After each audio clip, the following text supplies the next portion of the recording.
क्या आपने कभी रात के आसमान को गौर से देखा है? वहां टिमटिमाते तारे और स्थिर दिखने वाले ग्रह आपको जरूर दिखे होंगे। लेकिन क्या आपने सोचा है कि तारे आखिर टिमटिमाते क्यों हैं और ग्रह क्यों नहीं?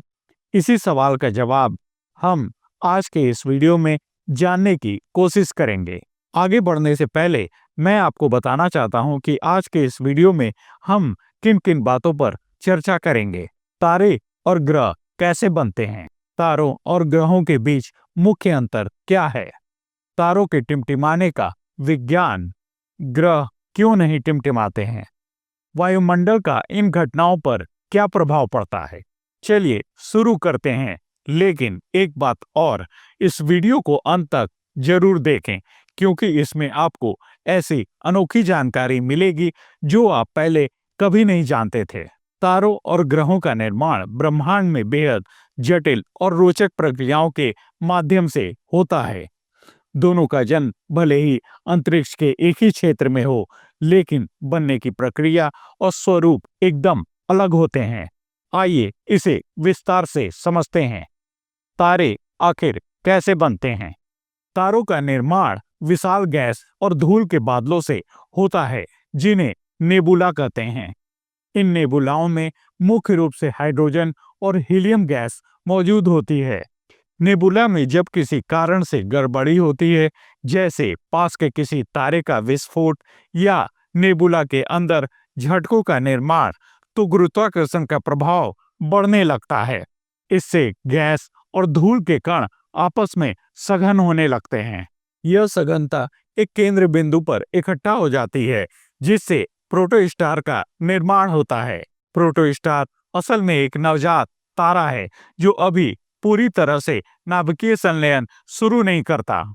जब प्रोटोस्टार के केंद्र का तापमान और दबाव बढ़कर इतना अधिक हो जाता है कि हाइड्रोजन के परमाणु हीलियम में बदलने लगते हैं, तब ऊर्जा का उत्सर्जन शुरू होता है।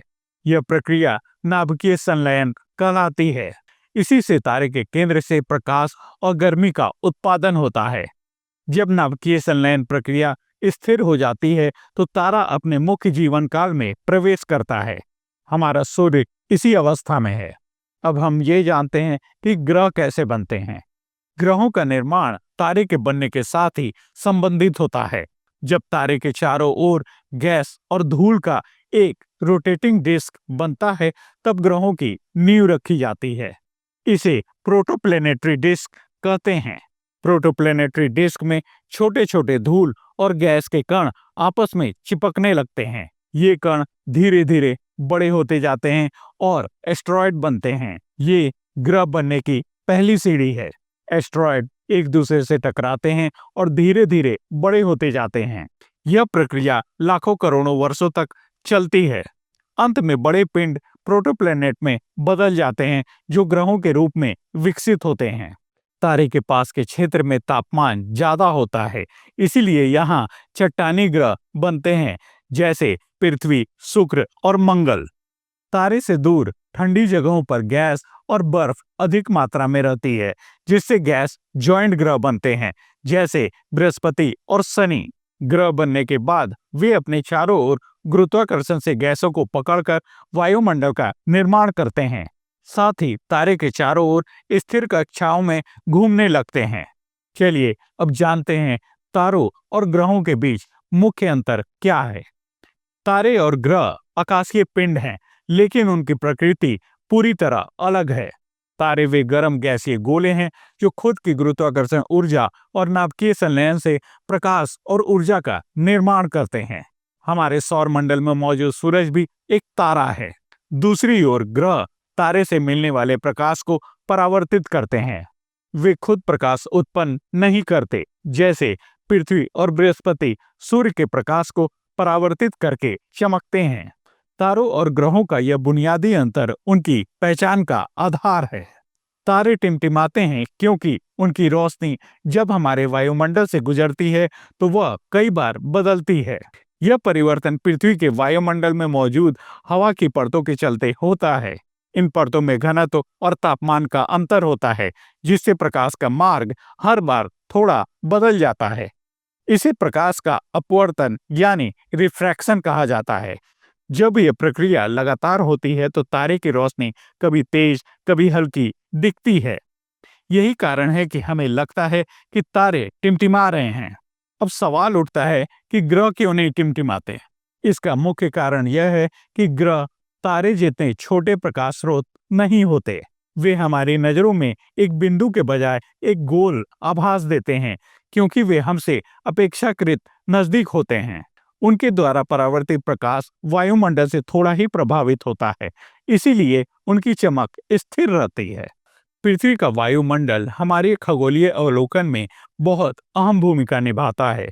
यह सिर्फ ऑक्सीजन देने का काम नहीं करता, बल्कि यह प्रकाश को प्रभावित भी करता है। जब आप किसी तारे को देखते हैं तो उसकी रोशनी को वायुमंडल में यात्रा करनी पड़ती है, जहां कई परतों से गुजरने के कारण यह रोशनी डगमगा जाती है। यह डगमगाहट तारों को टिमटिमाता हुआ दिखाने का प्रमुख कारण है। लेकिन अगर आप अंतरिक्ष से तारे को देखेंगे जहां कोई वायुमंडल नहीं है, तो वे स्थिर दिखेंगे। तारे के प्रकार भी उनके टिमटिमाने के स्तर को तय करते हैं। बड़े और गर्म तारे अपनी तेज रोशनी के कारण अधिक टिमटिमाते हैं, वहीं छोटे और ठंडे तारे कम प्रभाव डालते हैं। तारे की दूरी भी इसमें बड़ी भूमिका निभाती है।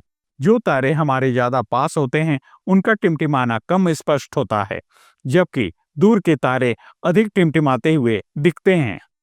आमतौर पर आप तारों और ग्रहों के बीच फर्क बिना किसी उपकरण के भी पहचान सकते हैं। तारे टिमटिमाते हुए दिखते हैं, जबकि ग्रहों की रोशनी स्थिर होती है। लेकिन अगर आप दूरबीन का इस्तेमाल करें तो यह अधिक स्पष्ट और गोल दिखेंगे, जबकि तारे एक चमकते हुए बिंदु की तरह नजर आएंगे। पृथ्वी के वायुमंडल में मौजूद वातावरण का तापमान, नमी और धूल कण तारों के टिमटिमाने को प्रभावित करते हैं। यदि आप किसी बड़े शहर में हैं तो प्रकाश प्रदूषण के कारण तारे टिमटिमाते हुए कम दिखेंगे। वहीं पहाड़ों या रेगिस्तान जैसे इलाकों में, जहां वायुमंडल अधिक साफ होता है, तारे अधिक चमकदार और टिमटिमाते हुए दिखते हैं। यहाँ एक सवाल और पैदा होता है कि क्या ग्रह कभी टिमटिमा सकते हैं? सामान्य परिस्थितियों में ग्रह टिमटिमाते नहीं हैं, लेकिन कभी-कभी वायुमंडलीय गड़बड़ियों के कारण ऐसा हो सकता है। अगर वायुमंडल में अधिक हलचल हो, जैसे बारिश या बर्फबारी, तो ग्रहों की रोशनी भी थोड़ी टिमटिमाती हुई लग सकती है। तो दोस्तों, आपको ये वीडियो कैसी लगी, हमें कमेंट बॉक्स में अवश्य बताएं। ऐसे ही अन्य वीडियोस देखने के लिए हमारे चैनल को सब्सक्राइब करें और बेल आइकन को प्रेस करें। मिलते हैं नेक्स्ट वीडियो में, तब तक के लिए नमस्कार।